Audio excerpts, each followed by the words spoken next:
For those of you who don't know what I've been preaching, because maybe you haven't been here, we've been making our way through the book of Job and looking at the subject of suffering in some general ways and also some very particular ways. And I will say this, you know this, that Job is the book of the Bible I have preached through the most.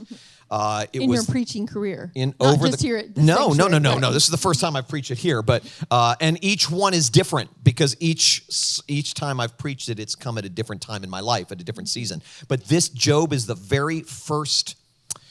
Well, let me put it this way: I had preached a handful of one-off sermons in my college years and even in my graduate school years. But it was during graduate school that I was asked by the church that I was serving at the time. I was going to school and also serving part-time at a church as a youth pastor, and the pastor was going to be out for 3 weeks, and he asked if I would fill the pulpit for 3 weeks straight, which I had never done before. And so as I was trying to figure out what to do and what to say, I decided that I would preach through the book of Job. So the book of Job is the very first book of the Bible I ever preached through. And the first time I did it in 3 weeks. It's unbelievable. 42 chapters, 3 weeks. That's not what we're doing now. But yeah, so I have enjoyed it also. I think the subject of suffering is constantly relevant. Well, and on that note, I'll start with my first question. We just had Thanksgiving, so we're officially in the holiday season. And I really was thinking about the connection between Job, the book of Job, and how it is ushering us into this season of, Christmas, Thanksgiving, holiday season, and how acutely aware people become because they have perennial suffering. They have things that they suffer with all year long, but the holidays can exacerbate those things that they suffer with during the year. Or if something is going on or was going on in September or October in their lives, and it's not something that they suffer with year-round, but it can be exacerbated, it can be inflamed during the holidays. And so just sharing Job in general, the book of Job, as you've been going through the series, is really like meeting this season that's about to be really heavy for a lot of people. So talk about why that would be important, like what it ushers in, like what meets us in this holiday season, what is meeting all of our suffering, like why do we even celebrate Christmas? Because it really has to do with our suffering. Okay, so I would say, in light of your question about how the holiday season tends to exacerbate pain, I was looking back at some stuff that I had written a few years ago, and a specific article that I called Broken Christmas that I wrote in 2017, about 2 years after my life came crashing down, after my first wife and I got divorced, and we had 3 kids together, and Christmas time was always really, really fun and festive. It was happy. It was joyful.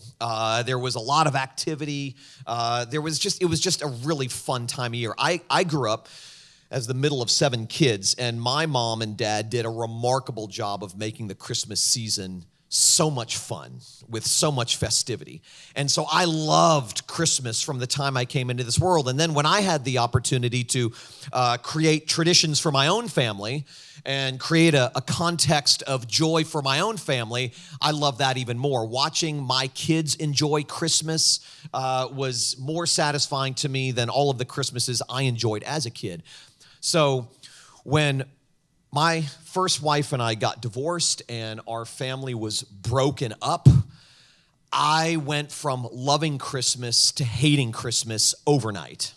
Hating it. Christmas 2015 sucked. It was miserable. I literally spent that day in the 2-bedroom apartment I was renting in Orlando. At the time, I literally spent that entire day by myself. I remember sitting on the balcony of the apartment that I was renting, embarrassingly smoking cigarettes because I was depressed, and I figured that was better than, getting drunk. So smoking cigarettes, feeling very sorry for myself and wondering what I had done to my life. How has it come to this? Thinking about how I was not with my kids for the first time since they came into this world at Christmas time. And I realized at that moment that even though I had had conversations with lots and lots of people over the years regarding their struggle with Christmas, maybe they too had gone through a divorce, their family had broken up, Christmas for them was always a painful season, and while I could hear what they were saying, I couldn't feel what they were feeling because that hadn't been my experience. At that moment, sitting on my balcony in Orlando, Christmas 2015, I felt everything they had felt. And I now knew for the first time in my life why the holiday season and Christmas in particular was such a painful, painful time of year for so many people. It can exacerbate things like families that are strained.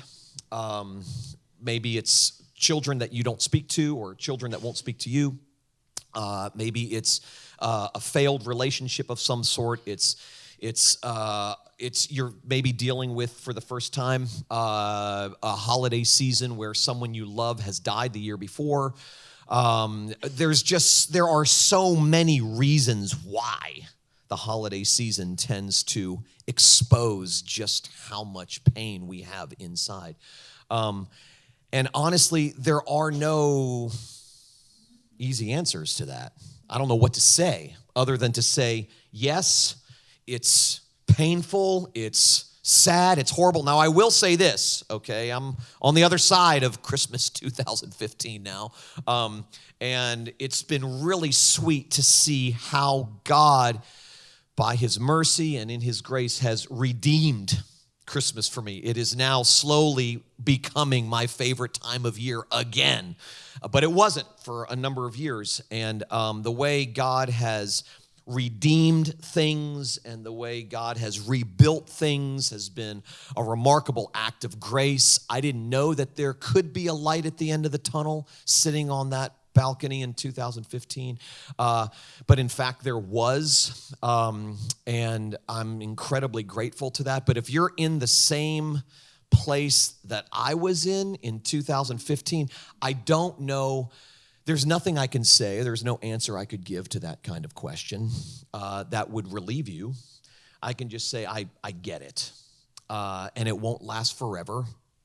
This sort of acute sense of desperation won't last forever. But at the same time, I get it. I know what that feels like. And I know what that feels like perhaps for very different reasons than why you feel that way. But I know what it feels like to have loss and regret and shame and guilt and pain and suffering at the forefront, especially during a season like this. So very unsatisfying answer to your question. I was just thinking that because I've had a lot of broken dozens of them my whole life. And just to think right now, it is a sweet reminder every year to be reminded why Jesus even came.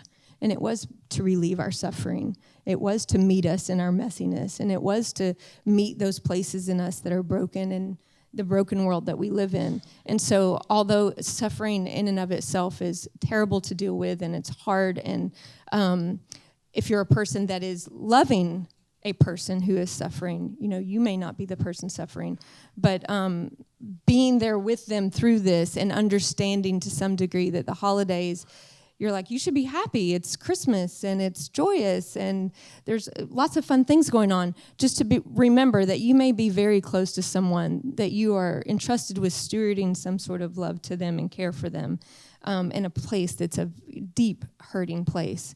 And so Jesus is coming to us at Christmas is like such a reminder of like our suffering will end. This is not heaven. This is not all there is. And that God's going to meet us in that. And he has in the person of Jesus. And I just think it's great that Job is leaving us there at Christmas when you finish this series. And I would say all of that is true. It brings, I understand that with my head. Sitting on my balcony, 2015, feeling very much alone, sad, racked with guilt, shame, loss, regret. Cerebrally, I understood. I was a good enough theologian, a good enough student of the Bible and of Christianity in particular, to know that Jesus had come and he had suffered for me and that one day my suffering would come to an end. But in that moment, that fell flat to me. And so the only reason I hesitate to I don't want you feeling guilty for not feeling hopeful this time of year in the context of pain. Right. Okay? I mean, there's just going to be seasons in life where, yes, God is in charge. Jesus died for your sins. One day he's coming back to make everything sad come untrue. We're super grateful for that. In the moment where you are experiencing the most acute pain, that doesn't land always. And that's okay. The fact that it doesn't land and it doesn't make sense to your heart, even if it makes sense to your head, is okay. It's all right. There are just going to be those dark, bleak seasons where there doesn't seem to be any light at the end of the tunnel. It doesn't mean there isn't one. But knowing that there is one with my head is very different than feeling that there is one with my heart. And in the absence of that kind of feeling, it doesn't mean that the fact is absent. It just means that that fact isn't really helping me right now.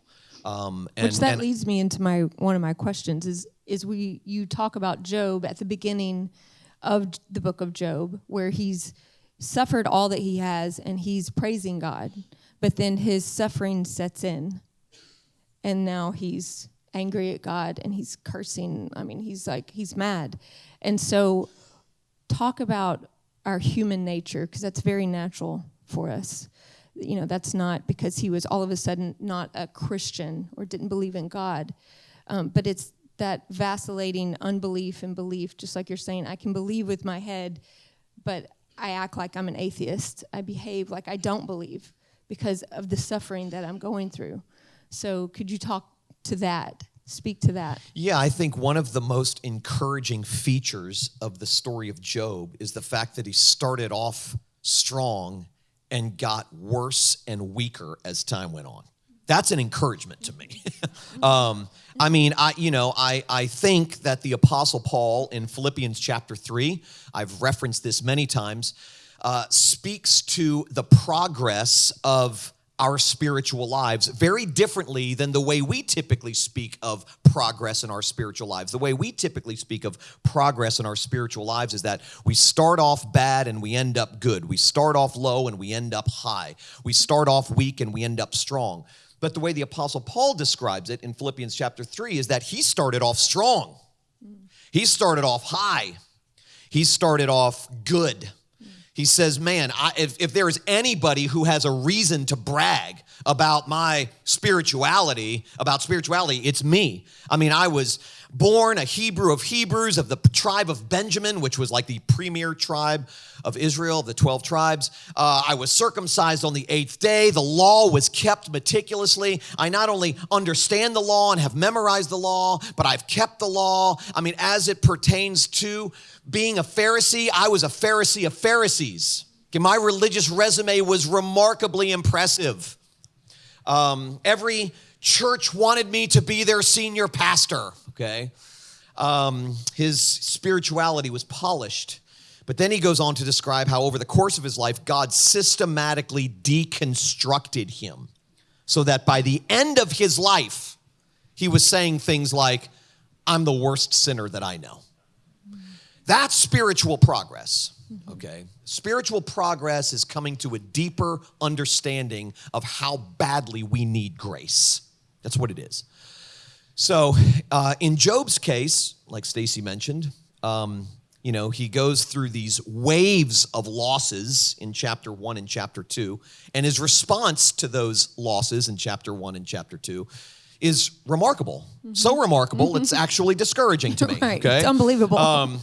because he says things like, naked I came from my mother's womb, naked I will depart. The Lord is given, the Lord is taken away. Blessed be the name of the Lord. And then in chapter 2, after his second round of suffering, his wife comes to him and simply encourages him to curse God and die. Sweet supporting wife that she was. His beloved.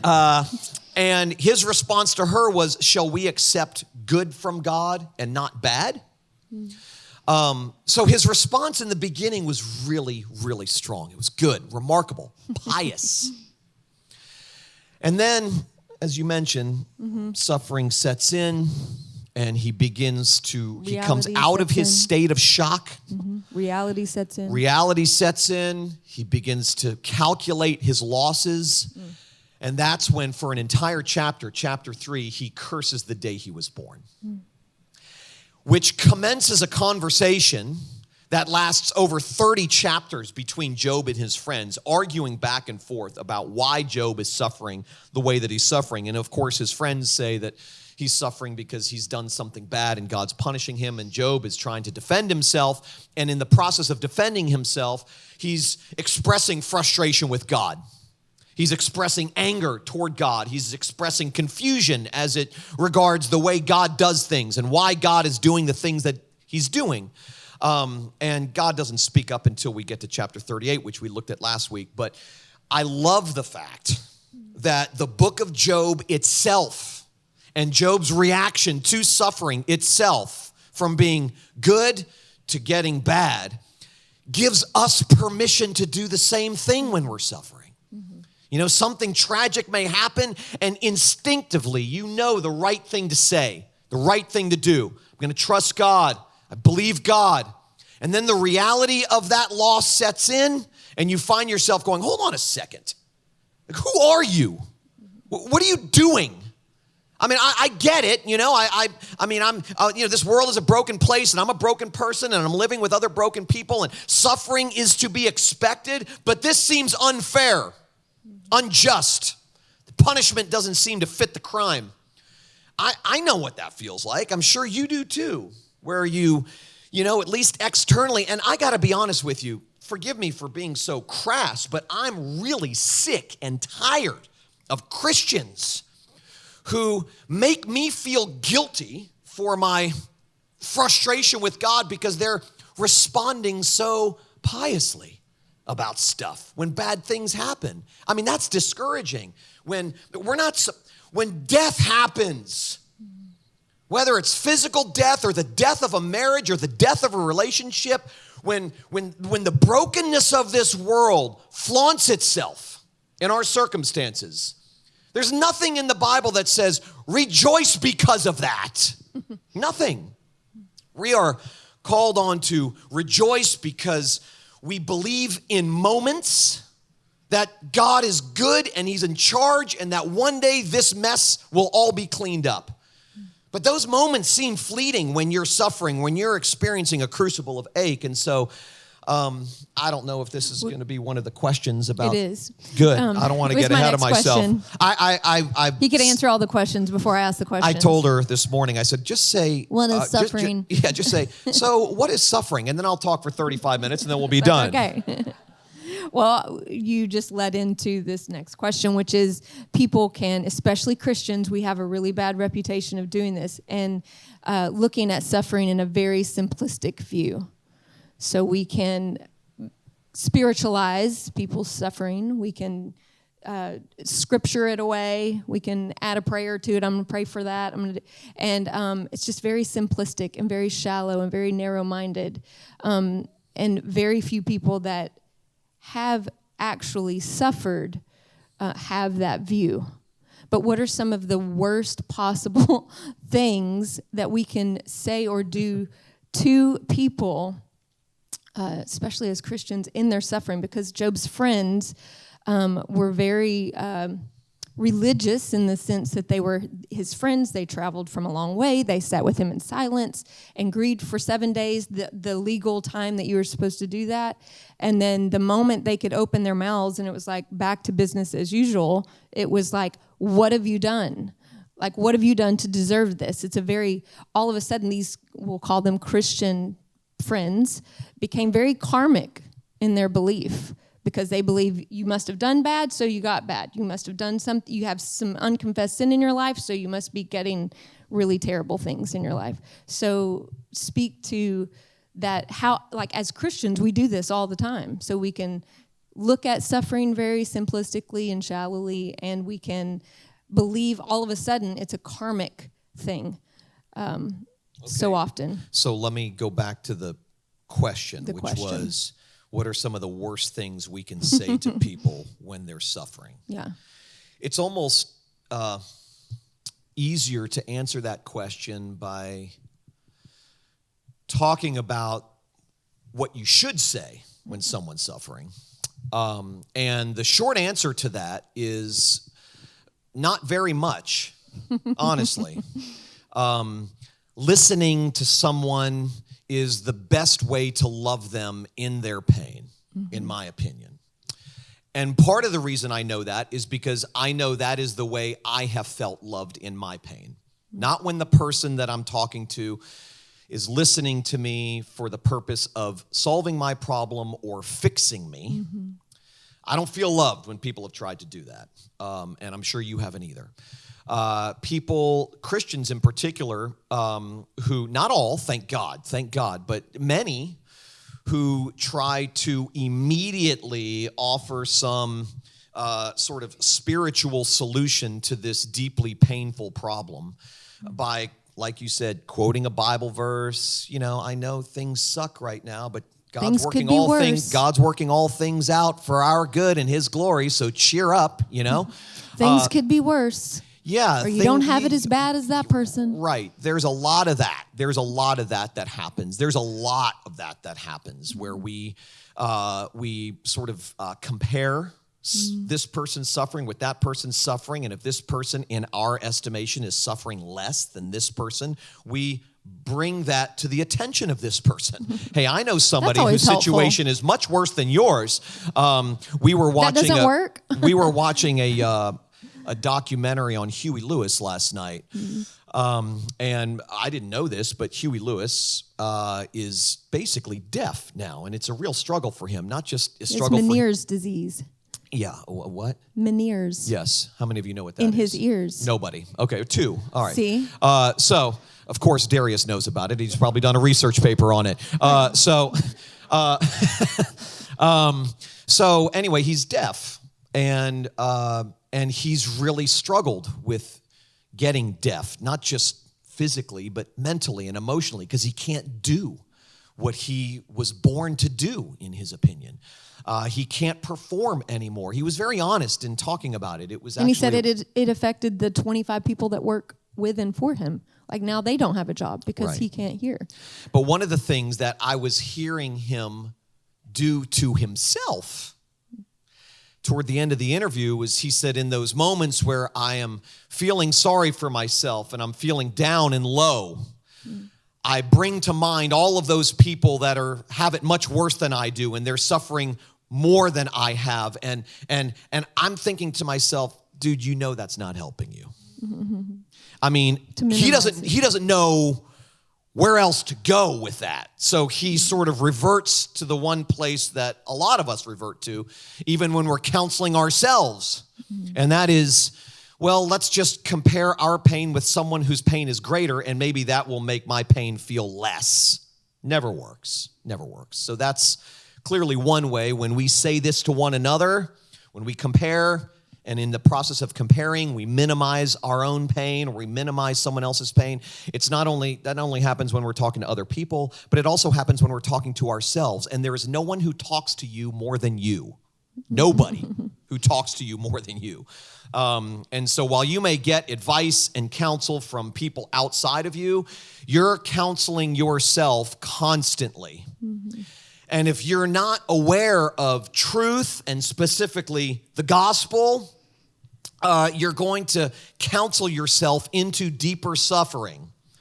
You're going to counsel yourself into more pain, which is one of the things I said at the very beginning of this series, that we often suffer the way that we suffer because of the way we're exhorted to handle our suffering by the people around us, well, it's not as bad as this person. Or if you just try hard, if you just focus and get sort of your mind in the right place, you can get out of this place of pain. And that stuff is never comforting, is it? I mean, that stuff has never comforted me.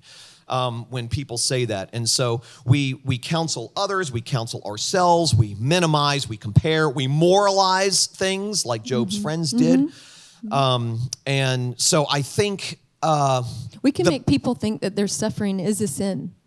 What? Like that, just showing that you're suffering, admitting that I'm having a hard time here, I'm stuck in this place, or we can as Christians point out like that's a sin. Like you need to not do that. Like that there's no place for suffering for the Christian. Yeah, I haven't met too many people who would be so bold as to say that. But I will say that it's important to remember that grief, expressing grief, is an act of worship. We typically don't think about it that way. We don't think about expressing grief as an act of worship, but it is, in this sense, that it is a vague recollection of the way things used to be before sin and brokenness entered into this world many, many, many years ago in the garden. We have what Blaise Pascal called a disinherited prince syndrome. And what he meant by that was this, that down deep inside, whether we're conscious of it or not, there is some vague, subtle awareness that things weren't always this way.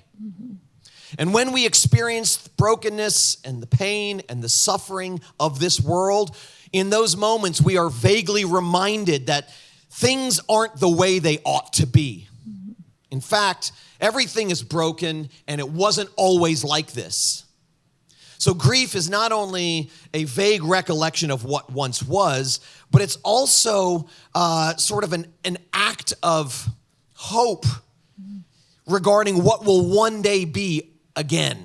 Well, most of the Psalms, there's so many Psalms that are actually Psalms of grief. And those are praise to God in those moments. Yeah. I mean, they're right there for us to use in our own moments of suffering now. Yes, they are. And so I think it's important to recognize that not only does God sanction grief in the sense that he allows us to express it, he allows us to be honest about our pain. Nowhere in the Bible do you find God with this sort of stiff upper lip posture, suck it up and deal with it. Nowhere. There's no place in the Bible that encourages us to sort of just, pull ourselves up by our bootstraps and just muscle our way through. I think the one of the things that the gospel gives us the freedom to do, that the amazing grace of God gives us the space to do, is to experience life the way it actually is and to express ourselves the way we actually feel, which is not ideal. Okay, it's a realistic approach to life rather than an idealistic approach to life. It's looking at life the way it is. It's looking at life internally and life externally in this world the way that it actually is, not turning a blind eye to the dark places and to the hard things, but looking at those things and going, this is bad, this is not good. I don't feel safe. This is scary. I'm frustrated. I'm sad. I'm confused. I don't know what's going on. I want this to stop. Whatever it is, to be able to express that, to talk about that, to not only express it to myself and acknowledge it myself, but to express it to God and hopefully to a handful of people around me that are safe also. And so, I think the lesson that I would take away from how to handle ourselves and others in pain is to express it if you're expressing it yourself, or to let the other person express it if it's being expressed to you, and then just to listen. To listen. To weep with those who weep.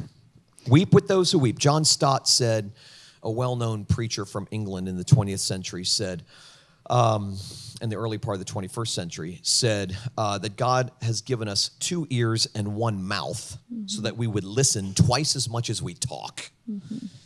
And then Proverbs says that where there are many words, there is much sin and foolery.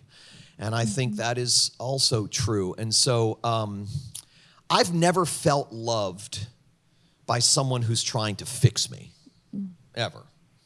In fact, what has fixed me in the past has been being loved by people in my unfixed state, without any attempt on their part to fix me, to make me better, to improve me, or whatever the case may be. And so, yeah. And what about the karmic view of God versus a gracious view of him? Because his friends really exhibited more of a karmic view, even though they believed in God. Yeah. So a number of weeks ago, I mentioned the fact that not only Job's friends, but all too often our view of God tends to be more in line with karma than grace.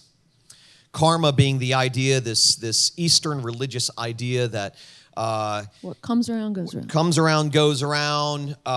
If you do bad things will come back to you. If you do good things will come back to you. Now, there are places in the Bible that talk about reaping what we sow. I get all that. There are consequences to the decisions that we make. We all know that to be true, okay? But understanding that there are consequences to decisions we make, both good consequences for good decisions and bad consequences for bad decisions, that's very different than having a view of God that is karmic, in the sense that God is doling out misery in proportion to our misbehavior, okay? That's very different. Grace is karma's worst nightmare, okay? Because grace says just the opposite of karma. Grace says things like, the bad get the best, the worst inherit the wealth, the slave becomes a son, the whore becomes a bride. There is so much imagery in the Bible about how God turns upside down everything we think about who the winners and losers ought to be. And so in that sense, obviously, Job's friends had it wrong. All too often, we have it wrong.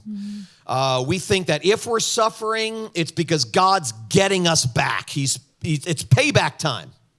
That pain is God's payback for bad behavior. That's what it is. Rather than looking at it as, I made a stupid decision, and as a result of this stupid decision, I've made my life harder and I've made my life heavier. Okay, rather than just concluding that, we somehow project that onto God and spiritualize it into thinking God is purposefully punishing me for this wrong act. Listen to me. If you're a Christian, all the punishment that you deserve was taken care of 2,000 years ago. Whatever God's doing in your life, he's not punishing you, okay, for bad behavior. There was one who was punished for your bad behavior, and now you live your life under a banner that reads, "It is finished." So that's good news. That does not, however, take away from the fact that stupid decisions reap stupid consequences. And also, there's a caveat there for natural things, sickness, natural disasters. I remember during one of the 2 hurricanes that just hit within the last few months, and one of them that hit Fort Myers, there was someone that doesn't live in Florida, texted to see if we were okay. And I was like, we were fine. We had a little breeze. My ponytail kind of blew, and then we didn't even move the patio furniture. And I almost felt guilty to some degree, that it could have been us. But this person said, well, the favor of God was upon you. And I was thinking, well, it's always on me, first of all. But it's also on those people where the hurricane hit. To think that where it hit, was it not with them? It is with them. And it's the story of Job. And it just kind of made me a little irritated to that person. Who was it? Tell everybody. So that we can spend the next 10 minutes making fun of this person. Which is one of my favorite things to do. My spiritual gift, one of my spiritual gifts is making fun of people. It definitely is a spiritual gift for me.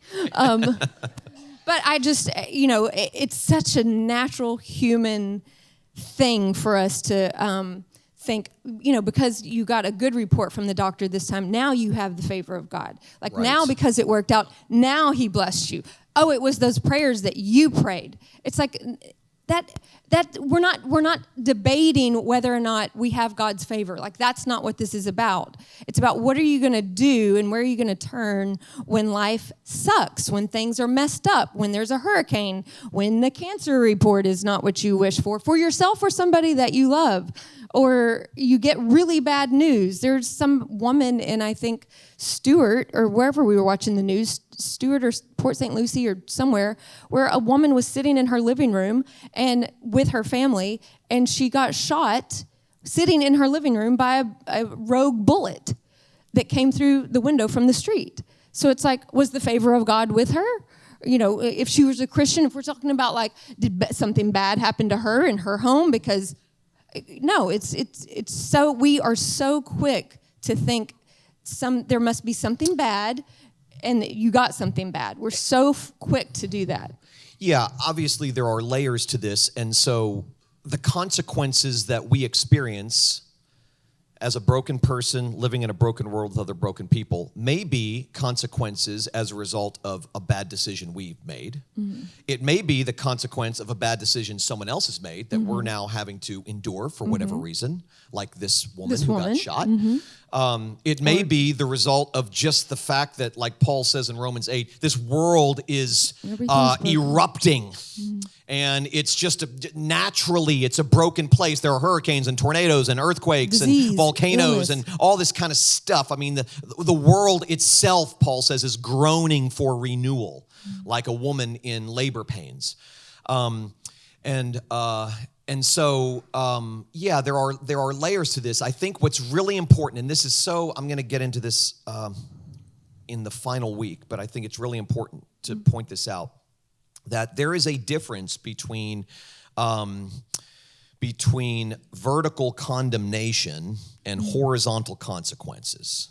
Okay, now this is what I mean by that, and I think this will really help you if you can sort of wrap your mind around this. Horizontal consequences, as I've already mentioned, are the things we experience because of either a bad decision we've made or a bad decision someone else has made. If I'm driving down I-95 doing 100 miles an hour, which I do on basically a weekly basis, okay? I'm just kidding. You guys are, every time I say that, very few people laugh, like you're disgusted by my driving habits. I'm sorry to admit that I'm a sinner on the road. Always have been since I started driving at 12 years old. But if I get pulled over going that fast, and as a result, I either get a ticket or worse, if the police officer's in a bad mood, get arrested. That's not the vertical condemnation of God. That's the horizontal consequences of driving way beyond the speed limit. Okay? The presence of horizontal consequences does not mean the presence of vertical condemnation. Okay, now I will also say this, that the absence of vertical condemnation does not mean the absence of horizontal consequences. So the reason this is so important is because when I look at screw-ups in my own life, it's helpful for me to be able to put it in the right place, to go, okay, this isn't God punishing me. This is me experiencing the consequences of coloring outside the lines. And as a result of coloring outside the lines and operating according to my own playbook rather than God's, this is what happened. Now, the consequences of that kind of foolishness is not God, like I said, punishing me. In fact, my only recourse when I'm in the throes of my horizontal consequences is to throw myself back on the fact that there is no condemnation for those who are in Christ Jesus. That my screw-ups have not caused God to question whether he should keep loving me or not. I mean, I think we go through that a lot where we think, gosh, God's disposition toward us changes on the daily based on how I behave. So if I'm being good and I'm being nice and I'm being kind and I'm all of those things that I ought to be, God is, cheering me on and going, man, I'm so glad you're mine. And then on the days where I'm not any of those things, God's regretting his choice to love me and going, oh my gosh, man, I'm so sick of you. How many times do I have to? I mean, that's just God's, this is going to sound strange perhaps, but when it comes to God's emotions toward us, they are liberatingly flat in the sense that he doesn't experience an emotional high when we're good and an emotional low when we're bad. Jesus forever secured God's love for us. So that's never the question. That God's delight over us and his delight in us, the favor of God, does not rest on me 24/7 to the day I die because I'm favorable. It rests on me because of what Jesus has done for me. That's why it rests on me. I am safe and secure in God's love because of what God has done for me, not because of what I do for God. And he's promised that he will never leave me. He will never forsake me. I will never have to experience rejection from God the way I've experienced rejection from others because of what Jesus has done for me.